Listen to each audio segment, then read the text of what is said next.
बेटा आपको याद होगा कि लास्ट क्लास में हम लोग इंटीग्रेशन में एक्सरसाइज 7.9 सॉल्व कर रहे थे और उसमें क्वेश्चन नंबर 8 तक हम लोग सॉल्व भी कर चुके थे। आज हम लोग क्वेश्चन नंबर 9 को सॉल्व करेंगे। Integration of dx upon under root 1 minus x square from 0 to 1। आप सभी को हमने दो तरीके से सॉल्व करके दिखाया।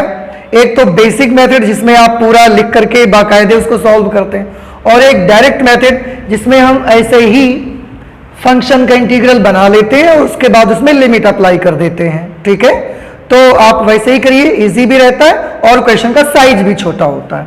तो चलिए इसको देखते हैं, इसको कैसे करेंगे। बेटा आप ध्यान से देखिए, यहां पर integration of 1 upon under root 1 minus x square d x from 0 to 1। यहां पर जो ये फंक्शन आप देख रहे हैं, इस फंक्शन का जो कि 1 upon under root 1 minus x square है, 1 upon under root 1 minus x square है, इसका समाकल क्या होता है आप सभी को याद होगा। इसका समाकल होता है साइन इनवर्स एक्स। तो इसका एंटी डेरिवेटिव या इंटीग्रल साइन इनवर्स एक्स हमने लिखा और उसके बाद ये लिमिट्स हमने यूज कर ली, फ्रॉम 0 to 1 लिमिट्स हमने अप्लाई कर दी। ओके, अब हम इसमें लिमिट अप्लाई करना बाकी है, तो कैसे अप्लाई करेंगे। सबसे पहले इंटीग्रल में वेरिएबल की जगह अपर लिमिट, तो ये क्या बनेगा साइन इनवर्स 1 माइनस, अब इसी इंटीग्रल में वेरिएबल की जगह पर लोअर लिमिट, तो ये होगा साइन इनवर्स 0। ये साइन इनवर्स 1 की जगह पर बेटा हम लिख सकते हैं sine pi by 2, sine pi by 2, क्योंकि साइन पाई बाई 2 यानी कि साइन 90 की वैल्यू 1 होती है, माइनस साइन इनवर्स और 0 की जगह लिख सकते हैं साइन 0। अब आप थोड़ा सा ध्यान दें, साइन इनवर्स साइन थीटा, इसकी वैल्यू थीटा के बराबर आती है, आपने इनवर्स ट्रिग्नोमेट्रिकल फंक्शंस में पढ़ा हुआ है। तो sine inverse sine pi by 2 की वैल्यू होगी pi by 2 minus sine inverse sine 0 की वैल्यू होगी 0। इस तरह से हमारे इस क्वेश्चन नंबर 9 की जो वैल्यू आई है वो पाई बाई 2 के बराबर आ गई। और ये बड़ा आसान रहा, इंटीग्रल लिख दिया, इंटीग्रल लिखने के बाद लिमिट्स अप्लाई कर दिया हमने। आप चाहें तो इसके आंसर को एक्सरसाइज 7.9 से मिला सकते हैं, pi by 2। Okay, next question हमारा होगा question number 10। Integration of dx upon 1 plus x square from 0 to 1, from 0 to 1। इसे बेटा हमें सॉल्व करके वैल्यू निकालनी है इसकी। बेहद आसान है, आप पहचानिए कि integration of dx upon 1 plus x square, ये जो अंदर फंक्शन लिखा हुआ है इसका इंटीग्रल क्या होगा, इसका एंटी डेरिवेटिव कितना आएगा।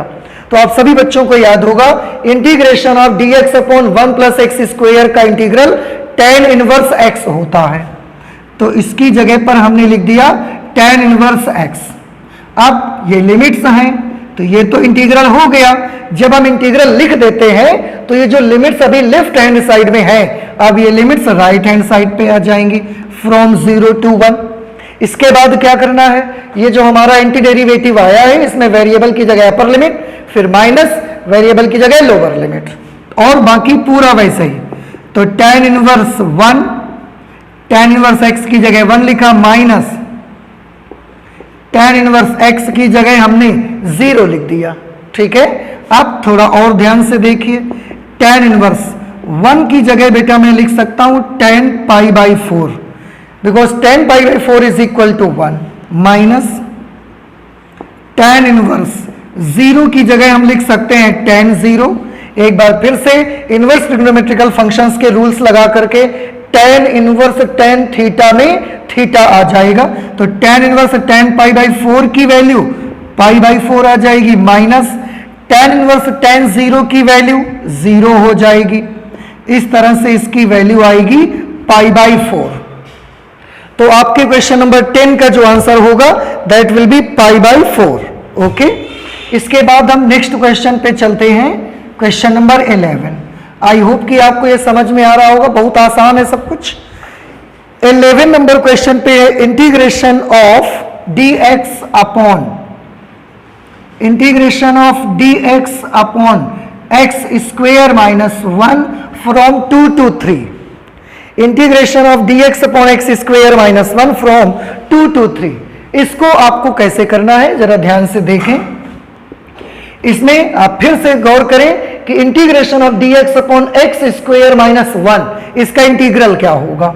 इस 1 को हम स्क्वेयर कर सकते हैं, तो इसमें एक फॉर्मूला बन गया integration of dx upon x square minus a square, formula बन गया। अब इसकी वैल्यू क्या होती है, तो इसकी वैल्यू होती है, इसका इंटीग्रल होता है log x minus a upon x plus a।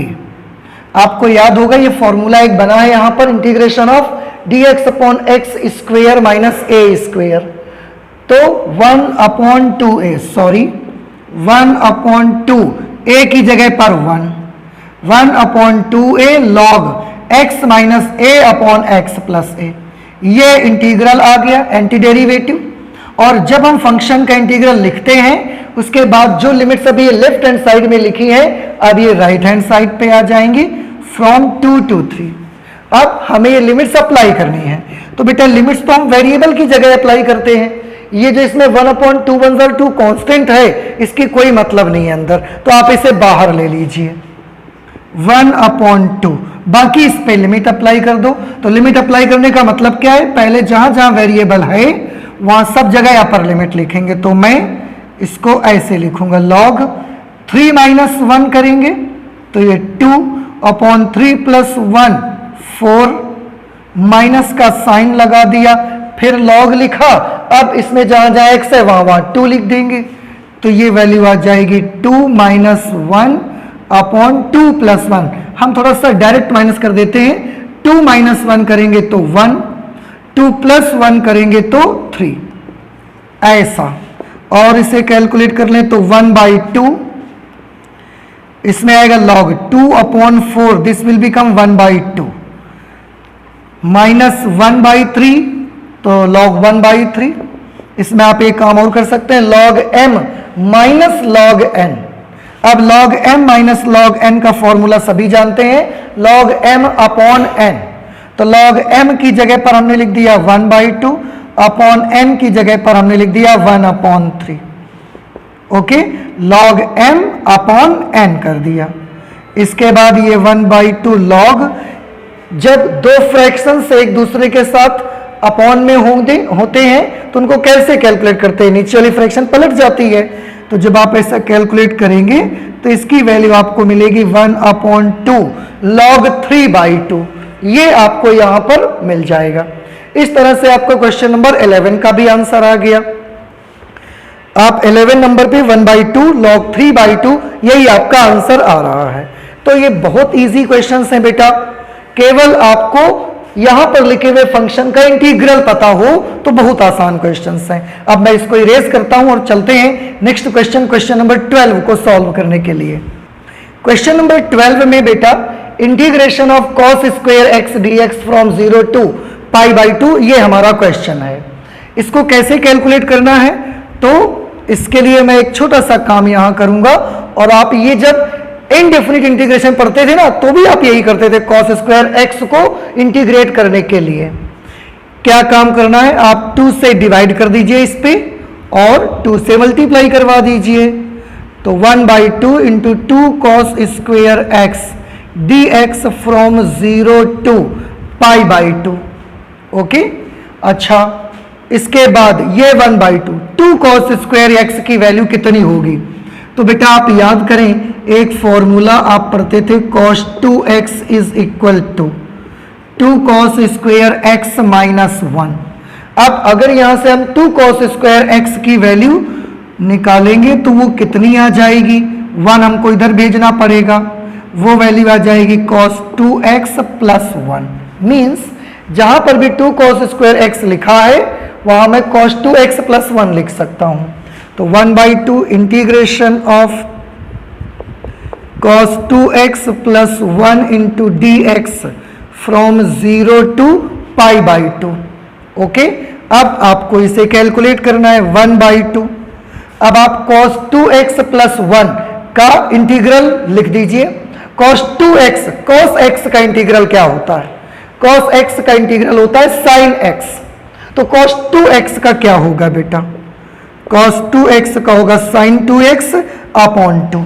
ये अपॉन में 2 क्यों आया? क्योंकि x के साथ 2 का मल्टीप्लीकेशन है। प्लस 1 का इंटीग्रल x होगा, क्योंकि इंटीग्रल लिख दिया है तो हम राइट हैंड साइड पे इसकी लिमिट्स पहुंचा देते हैं, फ्रॉम 0 टू π/2। अब इसके बाद लिमिट्स अप्लाई करने का बाकी रह गया है। तो कैसे अप्लाई करना है? सबसे पहले पूरे फंक्शन में x की जगह पर अपर लिमिट लिख दो। तो यहां पर लिखेंगे sin 2 और x की जगह पर π/2 अपॉन 2 प्लस x की जगह पर π/2। हमने ये अपर लिमिट सब जगह पर नोट कर दिया। फिर माइनस का साइन लगाया। अब जहां जहां x है वहां वहां सब जगह लोअर लिमिट लिखना पड़ेगा। तो अब आप कैसे लिखेंगे? Sine 2 into 0 upon 2 plus x की जगह 0 कर दिया हमने। अब इसे थोड़ा सा और कैलकुलेट करना बाकी है। 1/2, यहां पर बेटा 2 से 2 कैंसिल हो गया, ये आ गया साइन पाई, साइन 180। साइन 180 की वैल्यू, साइन 0 की वैल्यू 0, साइन 91 और साइन 180, साइन पाई एक बार फिर से 0 हो जाएगा। तो ये 0/2, 0 प्लस π/2, दिस इज π/2 माइनस ये साइन 0 हुआ, साइन 0 की वैल्यू 0, 0/2 0, ये भी 0, ये भी 0, इस पूरे टर्म का काम ही खत्म हो गया। अब आप इसे कैलकुलेट करेंगे तो 1/2 को इससे मल्टीप्लाई करवा देंगे, देन आंसर विल बी π/4। इस तरह से क्वेश्चन नंबर 12 का आंसर आ जाएगा आपका π/4। अब हम चलते हैं next question, question number 13। I hope कि ये क्वेश्चन नंबर 12 आपको समझ में आया होगा, बहुत इजी है, आप बस ऐसे ही करते जाइए। क्वेश्चन नंबर 13 पे आते हैं। Integration of x dx upon x square plus 1 from 2 to 3। Integration of x dx upon x square plus 1 from 2 to 3, ये हमारा क्वेश्चन नंबर 13 है। इसका भी इंटीग्रल लिखना है, उसमें लिमिट्स अप्लाई कर देनी है, बस इतना ही करना है। इसमें भी बेटा हम एक काम करेंगे, 2 से डिवाइड करेंगे और 2 से मल्टीप्लाई करवा देंगे। ऐसा करने से आपको क्या फायदा रहेगा आप देख सकते हैं। आपको फायदा ये हुआ कि जब 2 से भाग और 2 से गुणा हमने करवा दिया, तो ऐसा करने से एक बेनिफिट ये रहा कि नीचे जो भी नंबर ये लिखा हुआ है इसका अगर अवकलन करेंगे तो क्या मिलेगा आपको? एक्स स्क्वायर प्लस 1 का डिफरेंशियल कोएफिशिएंट कितना आता है? 2x, और वो 2x ऊपर लिखा है। और समाकलन में आपने एक ऐसा रूल पढ़ा है कि जब भी कभी नीचे फलन और ऊपर अवकलन हो तो ऐसे सिचुएशन पर उसका समाकल क्या आता है? लॉग फलन।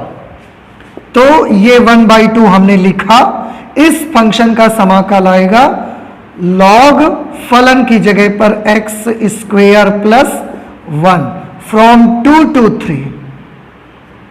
इस तरह से अब ये 1/2, इसमें लिमिट्स अप्लाई करनी है बेटा हमको।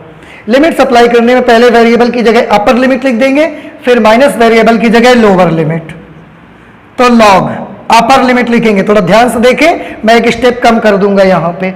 x की जगह 3 लिखना है पहले मुझको। 3 का स्क्वायर करेंगे, कितना बनेगा? 9, 9 और 1 जुड़ जाएगा उसमें, तो 10 माइनस, अब इसी में लोअर लिमिट लिखना है तो लिखेंगे लॉग और फिर x की जगह पर अब 2 लिखेंगे।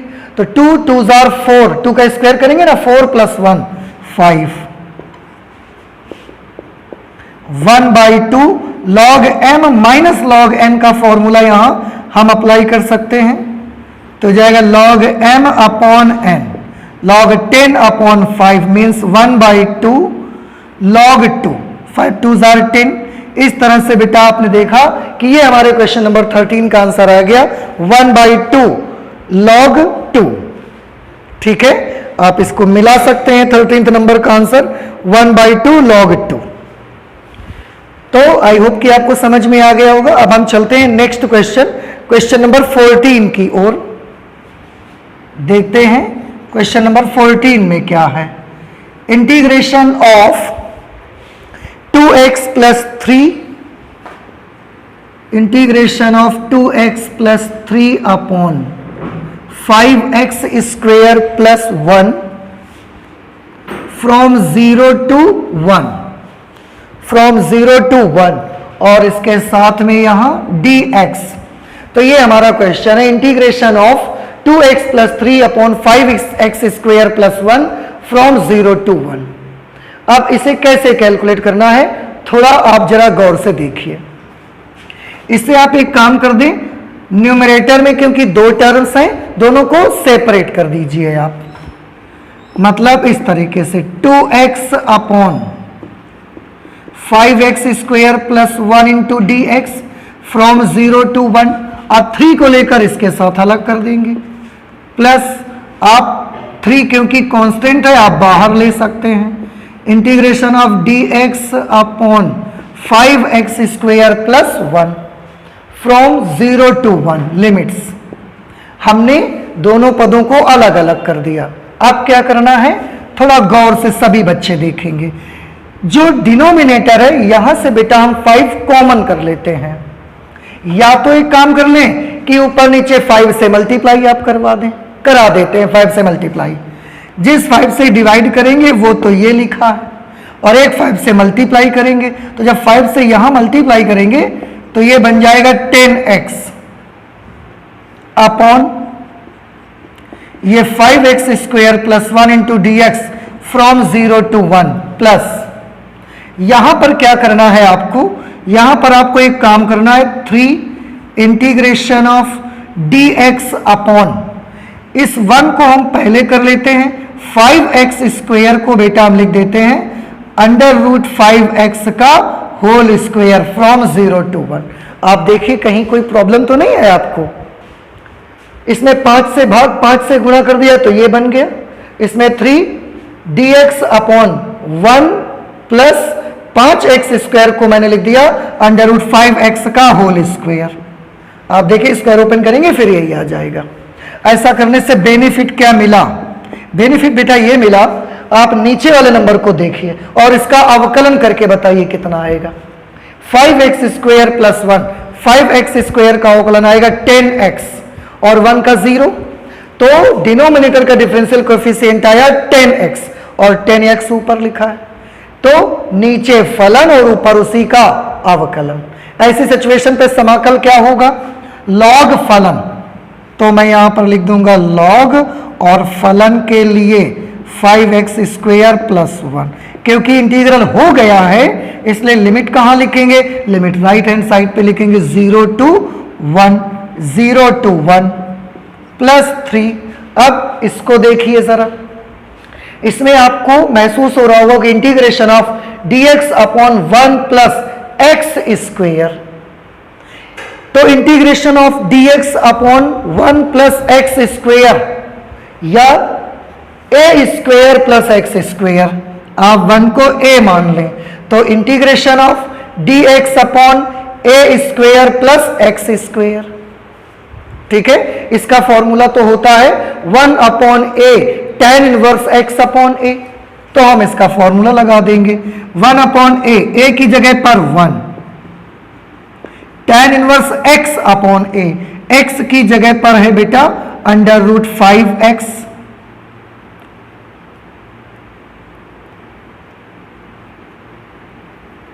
अपॉन a की जगह पर 1। हाँ, एक चीज और देखिए, x के साथ यहां अंडर रूट 5 का मल्टीप्लाई है, तो जब भी कभी x के साथ अंडर रूट 5 का गुणा होगा तो ऐसे सिचुएशन पे बहुत बार ऐसा आया है, और हमने बताया कि अंडर रूट 5 का फिर भाग देना पड़ेगा जब समाकलन कर लेंगे पूरा, तो आप तो यहां पर आपको अंडर रूट 5 से डिवाइड भी करना पड़ेगा, तो 1 upon under root 5 tan inverse under root 5x upon 1, इस तरह से ये पूरा आ जाएगा। और इसमें अब हम लिमिट्स लिख देते हैं, लिमिट्स क्या है, फ्रॉम 0 to 1। आप फिर से एक बार देख लें, integration of dx upon a square plus x square, तो 1 अपॉन ए tan इनवर्स x अपॉन ए, लेकिन x के साथ √5 गुणा में था तो वो √5 मुझे भाग में लाना पड़ा। ठीक है, फ्रॉम 0 to 1 यहां भी लिखा हुआ है। अब इसको और सॉल्व कर लीजिए। अब तो बस लिमिट अप्लाई करना बाकी रह गया है। तो क्या करेंगे, सबसे पहले इस फंक्शन में x की जगह अपर लिमिट लिखेंगे, तो ये आ जाएगा log, हाँ x की जगह सबसे पहले 1 लिखना है। 1 का स्क्वायर करेंगे तो 1 इंटू 5 5 प्लस 1 क्या हो गया 6, माइनस, अब इसी x की जगह 0 लिखेंगे तो हम log भी लिखेंगे, x की जगह 0 लिखेंगे तो ये टर्म तो बेटा 0 हो जाएगा, ये बच जाएगा केवल, प्लस ये आप बाहर कर सकते हो तो 3 अपॉन √5, बाकी जो फंक्शन बचा उसमें लिमिट्स अप्लाई करते हैं, और लिमिट्स अप्लाई करने का तरीका अब आप सभी को आता है। तो क्या, tan इनवर्स, पहले x की जगह 1 लिखेंगे तो √5 माइनस 0 लिख देंगे तो tan इनवर्स 0 हो जाएगा। जब यहां 0 लिख देंगे तो बेटा पूरा ये 0 हो जाएगा। यहां ये 1 अपॉन 5, log 1 की वैल्यू बेटा 0 होती है, तो ये टर्म हो गया 0, log 6 बचा केवल, 1 upon 5 log 6 plus 3 upon √5 into tan inverse, 3 upon 5 tan inverse √5 minus tan inverse, 0 की जगह बेटा हम लिखेंगे tan 0, क्योंकि tan 0 की वैल्यू 0 होती है।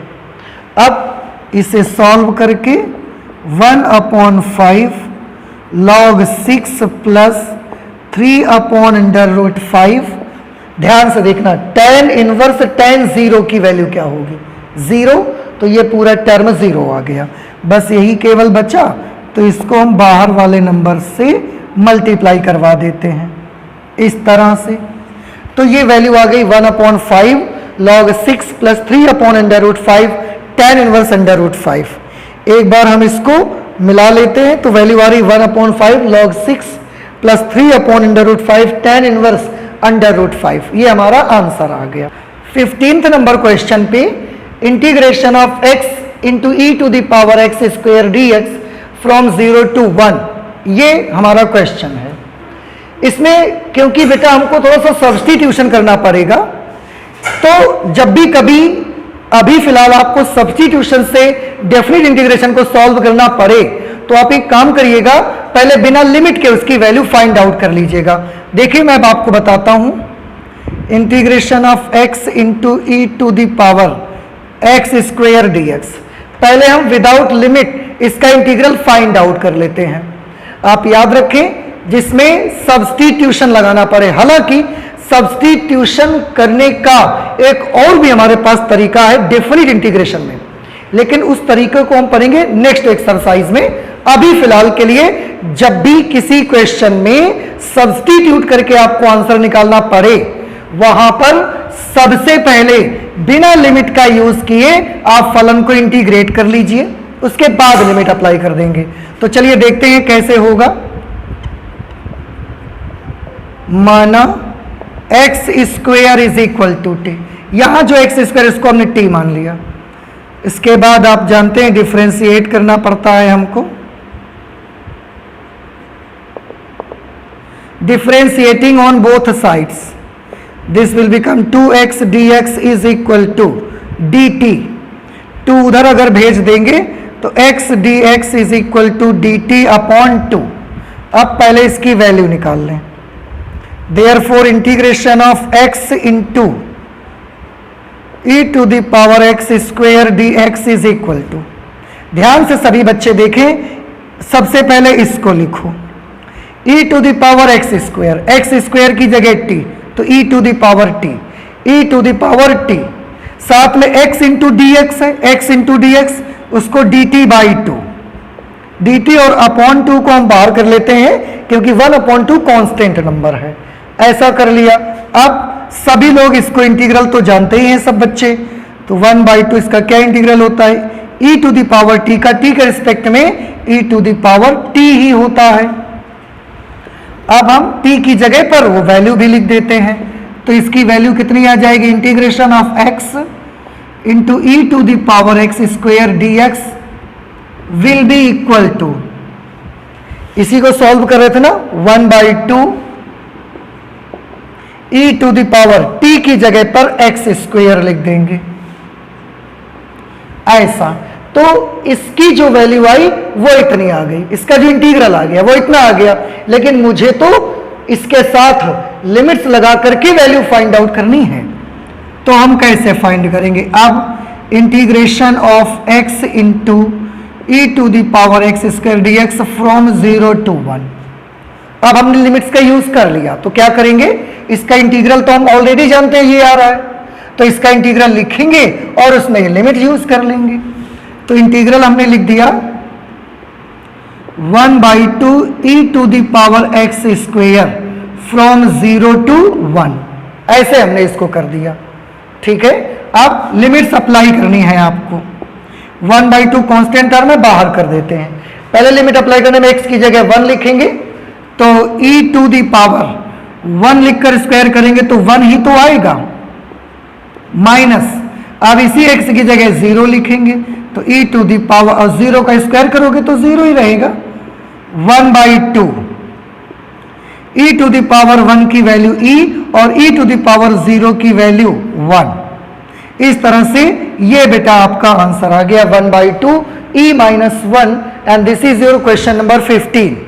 आप चाहें तो क्वेश्चन नंबर 15 का आंसर आप चेक कर सकते हैं, 1/2 e माइनस 1। इस तरह से तो अभी फिलहाल एक्सरसाइज 7.9 के लिए जब भी कभी सब्स्टिट्यूशन करके सॉल्व करना पड़े तो पहले बिना लिमिट के फंक्शन का इंटीग्रल फाइंड कर लीजिए आप। जब बिना लिमिट के फंक्शन का इंटीग्रल फाइंड हो जाए उसके बाद लिमिट यूज करके लिमिट उसमें अप्लाई कर दीजिए तो आंसर आ जाएगा आपका। हाँ, सब्स्टिट्यूशन में एक मेथड और आएगा, ये मुझे नेक्स्ट एक्सरसाइज के इंट्रोडक्शन में पढ़ने का मौका मिलेगा। ठीक है, तो हम उसको अभी नहीं पढ़ेंगे, उसको पढ़ेंगे बट नेक्स्ट क्लास में हम उसको पढ़ेंगे।